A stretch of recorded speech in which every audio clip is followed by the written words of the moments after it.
Welcome to This Explainer. Look, if you're sitting on a corporate board right now, there's a compliance reality heading straight for your enterprise operations, and we need to talk about it. Colorado Senate Bill 26819. If your company relies on algorithms, predictive models, or artificial intelligence to make any significant decisions about your customers or your employees, your legal landscape is about to undergo a massive transformation. We're officially moving away from the era of unchecked algorithmic deployment and stepping into a highly regulated environment where every automated decision could become a compliance liability. It's time to prepare.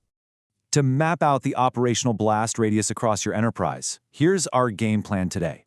We'll cover the new AI mandate, identifying covered technology, high-risk operational audits, developer contract requirements, intersections with federal laws, and finally, enforcement and immediate actions.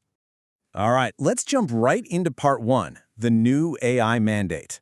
This legislation represents an absolute game changer for corporate accountability. It takes direct aim at what it calls automated decision-making technology, or ADMT. But here's the kicker. It specifically regulates how this tech is used when making consequential decisions. So what exactly is a consequential decision? In a corporate setting, it means a decision that materially influences a consumer's access to essential opportunities, services, or pricing. Imagine an automated system deciding if a customer qualifies for a premium service tier, or a dynamic pricing algorithm constantly adjusting insurance rates, or even an AI flagging an employee for a performance review. This is no longer just standard data privacy. It is fundamentally about algorithmic accountability. And guys, the runway here is shrinking fast. January 1, 2027 might sound like it's a ways off, but in corporate deployment time, it's basically tomorrow. The rulemaking phase kicks off in January 2026, meaning your internal tech audits need to be completely wrapped up long before then. Because by January 2028, the Attorney General will already be actively reporting on early compliance failures from companies that just didn't prepare. The time to build your compliance framework, get your budget approved, and assign your internal task forces is right now, not the quarter before the law goes live. Moving on to Part 2, Identifying Covered Technology. The law defines ADMT incredibly broadly, which is exactly why this demands board-level attention. We're talking about any technology that processes personal data and uses computation to generate an output. The magic words to focus on here are predictions, recommendations, classifications, rankings, or scores that guide or assist a judgment about an individual.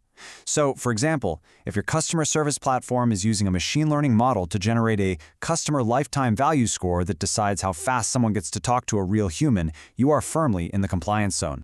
But let's take a breath. Not every piece of code you run is regulated. Everyday business functions like your firewalls, anti-malware, web hosting, calculators, or basic spreadsheets that need manual human analysis, those are totally exempt. Why? Because a firewall isn't making a life-altering judgment about someone. But the very second that spreadsheet or software vendor uses machine learning or large language models to influence a consequential decision, boom, it immediately becomes covered ADMT. Your IT department has got to draw a very clear line between operational infrastructure and actual decision-making logic. Which brings us to Part 3, High-Risk Operational Audits. The legislation zeroes in on specific covered domains. These need to be at the absolute top of your audit checklist. Take a second to think about where your enterprise relies on these tools. Are you parsing resumes or screening applicants in HR with an algorithm? Are you using AI to rank customers for credit limit adjustments? Maybe you're deploying automated models to screen tenants for real estate, or using software to determine pricing or claim denials in healthcare. If you operate in any of these areas, you are deploying covered ADMT for a consequential decision. Your operational risk has heavily concentrated right here, and it requires an immediate, rigorous internal review. Okay, let's pivot to Part 4, Developer Contract Requirements. As the company actually using these AI tools, the law calls you a deployer. But the burden doesn't fall entirely on your shoulders. Historically, tech vendors loved keeping their algorithms a total black box, right? Well, this law cracks that box wide open. By 2027, the developers who sell or license these algorithms to you are legally obligated to provide serious transparency. Step 1, they've got to explicitly disclose intended and known harmful uses. Step 2, they must outline the specific categories of training data used. Step 3, they have to detail all known limitations. And Step 4, they must give you explicit instructions on how to conduct meaningful human review. You need your procurement and legal teams updating contracts right away to lock this documentation down. And this is a huge point. Developers cannot just hide behind indemnification clauses if their tech violates Colorado's anti-discrimination laws. The law flat out says that if a contract tries to indemnify a developer or deployer against liability for their own discriminatory acts using ADMT, that provision is completely void. You literally cannot contract your way out of algorithmic accountability. Your legal team has to go over all incoming vendor contracts with a fine-tooth comb so you aren't left holding the bag because you signed a voided clause. Now for some potentially good news in Part 5, Intersections with Federal Laws.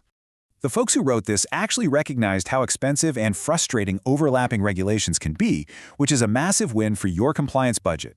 If your organization is already providing consumer notices under the Federal Equal Credit Opportunity Act, the Fair Credit Reporting Act, or FERPA for education, you are in luck. The law basically says that if you're already issuing notices that comply with those federal laws, that's enough to satisfy the new Colorado ADMT disclosures for that exact same decision. This successfully eliminates a ton of highly duplicative, state-level paperwork. And similar exemptions apply to your highly regulated sensitive data silos too. If your enterprise is a covered entity under HIPAA, or a financial institution following the Gramm-Leach-Bliley Act, large portions of this new state law simply don't apply to the data already governed by those federal statutes. It means your current robust privacy practices around health and financial info are safeguarded, and you don't have to scramble to add conflicting state-level friction to your compliance architecture. Finally, let's wrap up with Part 6, Enforcement and Immediate Actions. Here's a crucial piece of intel for your risk mitigation teams. This law does not create a new private right of action. What does that mean for you? It means you aren't going to see a sudden flood of class action lawsuits directly from consumers under this specific statute. Instead, it's enforced exclusively by the Colorado Attorney General as a deceptive trade practice. But don't get too comfortable. While this law doesn't open new avenues for lawsuits, it absolutely does not limit or override any existing anti-discrimination or product liability laws already on the books. The law does throw you a bit of a lifeline with a 60-day cure period.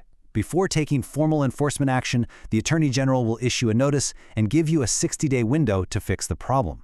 But listen to this major catch. That cure period is only offered if the AG actually thinks a cure is possible. And that privilege, it's instantly revoked if your company has knowingly or repeatedly broken the rules. You absolutely cannot rely on this 60-day window as a safety net for willful negligence or delayed compliance. So, to stay completely off the Attorney General's radar, there are 4 actionable operational obligations you need to build out immediately. First, you've got to deploy clear, plain language notices right at the point of interaction whenever ADMT is used. Second, if an algorithm denies someone a service, which they call an adverse outcome, you have exactly 30 days to provide a detailed explanation of the algorithm's role in that denial. Third, you need a system that lets consumers easily correct factually inaccurate data feeding those models. And fourth, crucially, you have to implement processes for meaningful human review. And let's be super clear, meaningful human review in a corporate setting cannot just be a rubber stamp. The human reviewer needs the actual training, the authority, and the structural independence to overturn the AI's decision without worrying about internal penalties. I'm going to leave you with this final, provocative thought. The automated tools your enterprise is buying, building, and rolling out right now, those are the exact systems that will be under a massive legal microscope tomorrow. The regulatory runway is shrinking incredibly fast. So ask yourself, is your enterprise truly prepared to explain exactly how every single algorithm makes its decisions? Or are you flying blind into a severe regulatory storm? Initiating a full cross-departmental operational audit today is hands down your absolute strongest defense for 2027. Thanks for joining me for this explainer.